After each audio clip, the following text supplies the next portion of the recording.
welcome back to the MPowered Finance Podcast. I'm your host, Sid Misra, Certified Financial Planner. Thank you for tuning in. I've been creating content for about 2 years now, started in September of 2019. One of the reasons is I wanted to help educate people on how to make better and more informed financial decisions. Whether we like it or not, we are all part of the financial system. And when we want to be wealthy, we want to have financial independence, what we need to realize is we have to understand how the system works and how we can use it to our advantage. That's what the wealthy realize. That is what the people that are financially independent, that own their time, realize. They understand how to use the system to their advantage. They own their time and they live life on their own terms. It's also important to understand that those who do not understand how the system works will be used by the system. They will be stuck on the hamster wheel without an option to get off. That's the reality for a lot of people out there. And so I hope my content, the written, the audio, visual, can help you better understand the financial system and how you can use it to build wealth, build financial freedom, and live life on your own terms. Now, part of the education that I wanted to give is taking, listener and viewer questions, those who tune into the podcast, as well as reader questions, those who have subscribed to my newsletter. This is a series that I'm starting called Ask a Financial Advisor.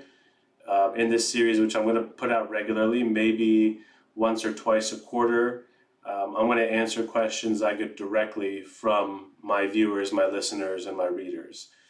It's my hope that the answers that I give will help you think about questions in a different way, help you think about your finances in a different way, and will eventually help you make a more informed decision, and overall, a decision that's in your best interest, right? For you and your situation.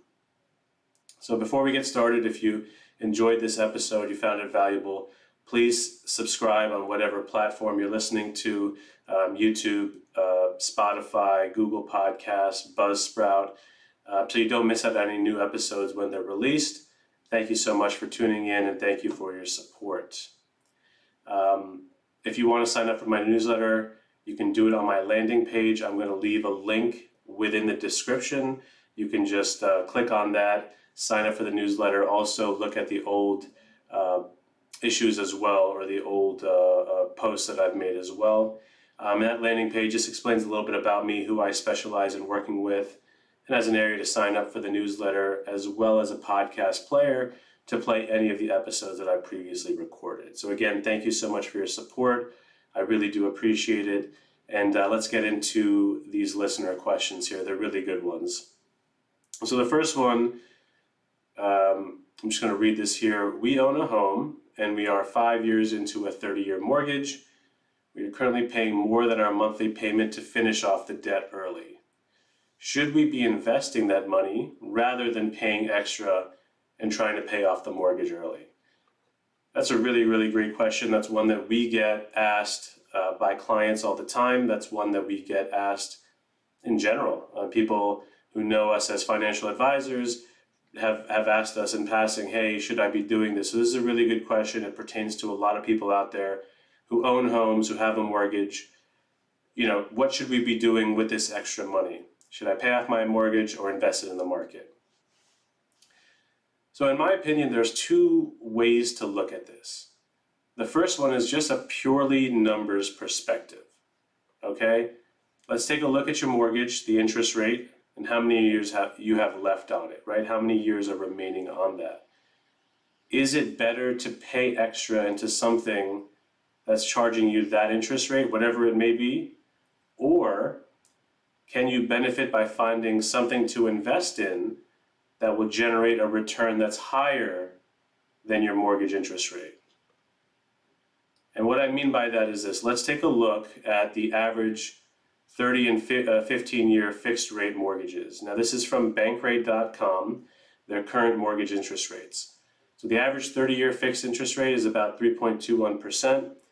The average 15-year fixed interest rate is about 2.43%. So you have to ask yourself, over a 30-year time period or over a 15-year time period, can you earn more than that over that same time period? Right? Should you be paying extra to pay down the debt, right? This interest that you're being charged on your mortgage, or can you find a place to earn more than these average interest rates or the interest rate that you're being charged? Now let's put this in perspective here. The S&P 500, for example. The S&P 500 is an index that tracks the largest 500 companies in the US stock exchanges. We're looking at Facebook, Apple, Google, Tesla, for example, all these big companies.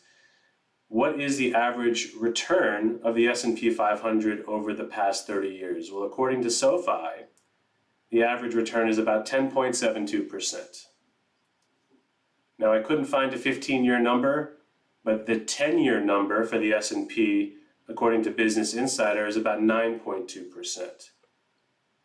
So going back to the question that we're asking, if the average interest rate is about 3.21% for a 30-year mortgage, over a 30-year period, do you think that investing in the market, you can get a return higher than 3.21%? And if you've been looking at history, right, according to SoFi, yes, you can. That number is 10.72% as an average. Now, again, we can't look at past performance being indicative of the future results that we get, but we can look at it historically and say, well, the average 30-year return of the S&P is about 10%. That's what it's been doing historically. There is a good chance that we can get around that amount over a 30-year period. Now, versus paying extra into a debt that's only charging us 3.21%. Right? There is an opportunity cost there. Where do you want to deploy your money? Where do you want to, how do you want to use your resources, right? So purely a numbers play, this investing in the market probably makes more sense. Now, we get asked all the time, I have a ton of credit card debt. Should I pay that down or should I invest? Credit card debt's a little bit different. And when I say a little bit different, it's a lot different in terms of the fact that average credit card debt is over 20%, right? There's no investment out there really that's going to give you a consistent 20% return every single year. So if you have credit card debt, it's probably in your best interest to pay that down fully, because the interest rate that you're being charged, you're not going to beat that in the market. You're not going to be able to make more, right? But whereas your mortgage rate, the average again for a 30-year is 3.21%, for a 15-year is 2.43%, you could probably beat that in the market over the same time period, right? It's okay to have a mortgage. It's not the worst thing in the world. That is considered good debt, right? And obviously everybody's situation is different. You don't want to overextend yourself, but this is not bad debt that you have on your books. A mortgage is an important thing for people that own a house, right? It is good debt to have in your situation, if it makes sense. And I want to give you a quick example of this in the real world. So in 2019, 2020, Mark Zuckerberg, owner or CEO, founder, or whatever of Facebook, who is worth tens and tens of billions of dollars, bought a home that was valued around $7 million. He took out a mortgage on that, even though the guy could have paid cash easily. He could have bought probably the entire city cash if he wanted to. Why? Because the opportunity cost of locking up his money in a house versus letting it work for him in the market or a business venture, he was not willing to just lock that money up. Right? He looked at the opportunity cost and said, my money can do more for me by working in the market or another business venture that I have, as opposed to just paying down a mortgage and having all that money inside your home, right? That's the numbers side of it. Now, every single person may be different. You talk to another financial advisor, maybe they say that you should not have any debt on your books, whatever it may be. You talk to real estate people, they want all their money or all of the money that you have to be in the house, and you can do these reverse mortgages or become your own banker type thing.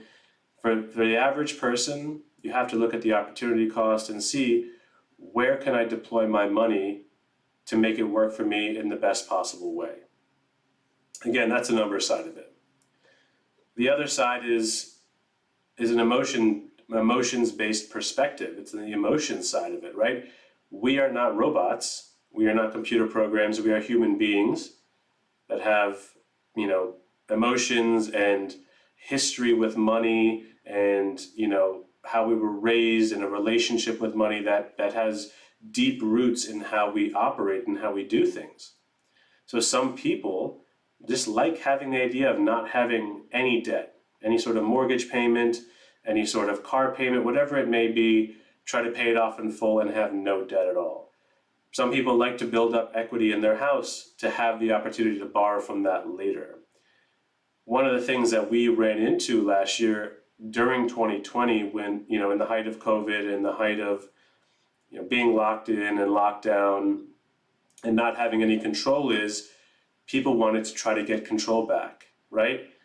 They decided to pay down their mortgage because everything else around them they had no control over, and this was one area of their life that they felt that they had control over. And so they looked at it and said, well, we can control that, we can pay a little bit extra, get rid of the mortgage at X date, or whatever it may be, in X time frame.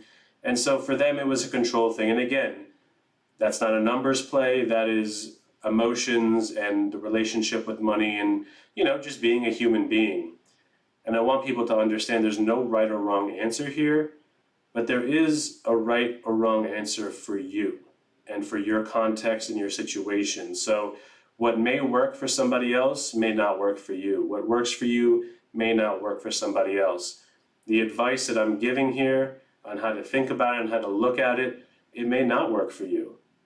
You may say, Sid, you have no idea what you're talking about, you're an idiot, and that's fair. That it is what it is. If I'm looking at it from my point of view, I would probably, as a financial advisor, look at it from the numbers side of it, and I'm going to deploy my money in a place that's going to get me a return that will beat the mortgage interest rate that I'm being charged. But somebody else who has a different relationship with money or a different situation will look at it differently. Again, that's not a problem. There's no right or wrong answer. Find the answer that works for you. And if you have questions, ask. Ask a trusted source, ask a professional. Just have a conversation and talk to them about what you're feeling, why you're leading a certain way, or what your concerns are with this, right? This is a big financial decision, and it's something that you'd want to take, all of your time to kind of figure out what's the best course of action for me in my situation. So that was a really great question. I'm glad that was sent in, because we've gotten a lot of questions about this specific one, how to handle paying off your mortgage early or investing it. And I'm really happy that we could answer that on this format, and I can kind of just dive into it a little bit. I'm going to do one more question. This first episode we'll do as just a 2-question episode. And then the next ones that we do, I definitely want to actually get my dad involved, try to get him on here so that he can give his spin on it, dive into that as well. I think he's got obviously a very unique perspective, being in the industry for 25, 26 years. But for right now, we'll do one more question. And so this next question came in from a reader on my newsletter. And it says, I understand the reason behind having an emergency fund. It should be a cash reserve to help you in case anything happens, like issues with your home, your car, etc. But the interest rate I'm getting in my savings account is so low that it's bothering me that I'm not putting this money to work. Is it okay to invest this money to really put it to work and to generate higher returns? So another really, really good question that we get often, and a very important one as well. Financial stability is important, and an emergency fund is a big piece of having financial stability and security. So we tell our clients that an emergency cash reserve is going to be important because there are always unexpected expenses, right? Life happens. If you're a Jurassic Park fan, life finds a way. And it finds a way to happen at the worst time. It finds a way to happen in an expensive way. Your car breaks down, your water heater at home breaks down, a myriad of things. Kids get hurt and broken bones. You have to pay for that. And so you want to be able to have a cushion of cash that's available to you to handle these expenses, right?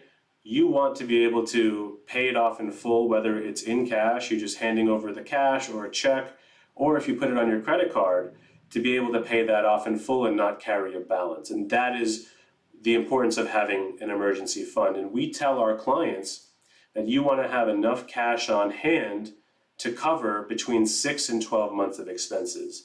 So if you were to lose your job, if you had some big catastrophic thing that happened, you have a cushion of cash available so that you're not building up a credit card balance that you can't pay off, or you're not dipping into investments and things like that. So now going to what this person's saying, right? The interest rate I'm getting in my savings account is so low. It's not putting my money to work. And in reality, that's very correct, right?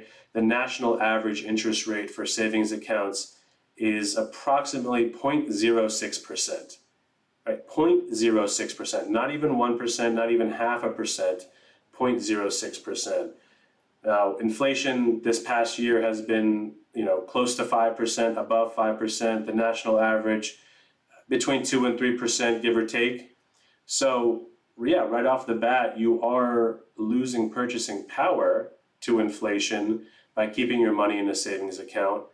But again, this money has been earmarked for emergencies. It's been earmarked to be your cushion in case you have an unexpected expense.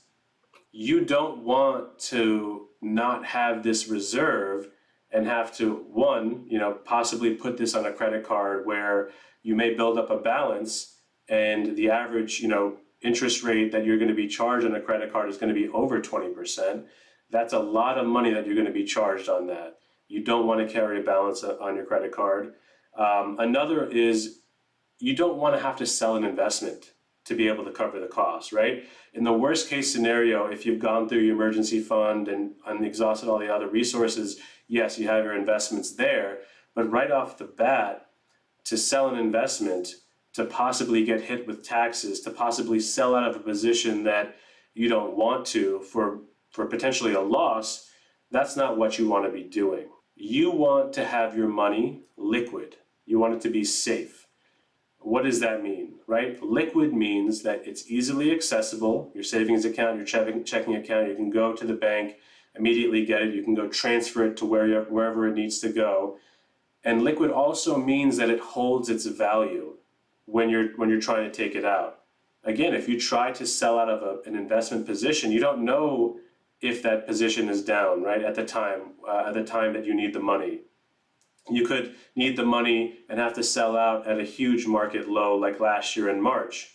You're going to take a huge loss to take money out, selling more shares of whatever you own to try to cover that cost and lowering the value of the money that you have. You want it to be liquid, easily accessible. The value is not going to change. And when you take that money out, the value is essentially the same. That is what liquid means. That is what safe means. If you take a look at your entire financial picture, again, we're only recommending to our clients and to the listeners here having enough cash to cover 6 to 12 months of expenses. When you get to that number, and this is kind of a guideline, other people can be different. Maybe you have more expenses and you want 18 months to cover, right? Or maybe you don't need as much and you only need 3. Whatever number works for you, set that aside, and then anything else on top of that, put it to work. Put it to work in the market, invest it, find ways to make that money work for you. But don't worry about the little bit that you have in this account only getting 0.06%. This money is not meant to grow your net worth. This money is not meant to generate a high return. The job of this money, the job of this account, is to protect you and give you a cushion in case something happens. That is what it's doing. That is what you've earmarked it for. That is what its job is. let it do its job, and don't get greedy. Think about if you had, a $10,000 emergency fund and you decided to invest it. Is that minuscule return that you could get worth it if you have an emergency and you need that money? 10,000 or whatever that number is of having your emergency fund in the grand scheme of your finances is a small amount, and it's there to be a cushion. Don't invest it, keep it safe, keep it accessible, and once you have your number and you've reached that emergency fund, put that money to work. You have to dip into your emergency fund, right? Make sure you replenish it, and then go back to putting that money to work once you've hit that number again. So we've gone over two really good questions. The first one, should we pay down our mortgage, or should we invest it? Should we find other opportunities to make that money work for us? And the second one, should we invest our emergency fund? I hope that I gave a good explanation on my thinking about this, how we want our clients to think about this, in terms of financial security, stability, and then in terms of just building wealth, right? This is a long-term process. This is a marathon, not a sprint. And wealth is built over a long period of time, and it's done by doing things like this the right way. I hope that going forward you can make a more informed decision based on this episode. And I hope that you tune into the future for the other questions that we have, because I'm sure, with these two questions that we've gotten here, which are really good, I'm sure my listeners, viewers, and readers are going to be asking some really, really good questions. Things that'll pertain to you, things that may pertain to family and friends, and things that you'll want a better understanding of on how to approach when those situations pertain to you as well. Again, thank you so much for tuning in to this episode of the MPowered Finance Podcast, this new series, Ask a Financial Advisor. If you have a question that you would like me to discuss, my email address is sid.misra@bfgadvice.net. I will leave it in the description. Please feel free to ask me a question, and I will do my best to get it featured on the next show. Thank you so much, and take care.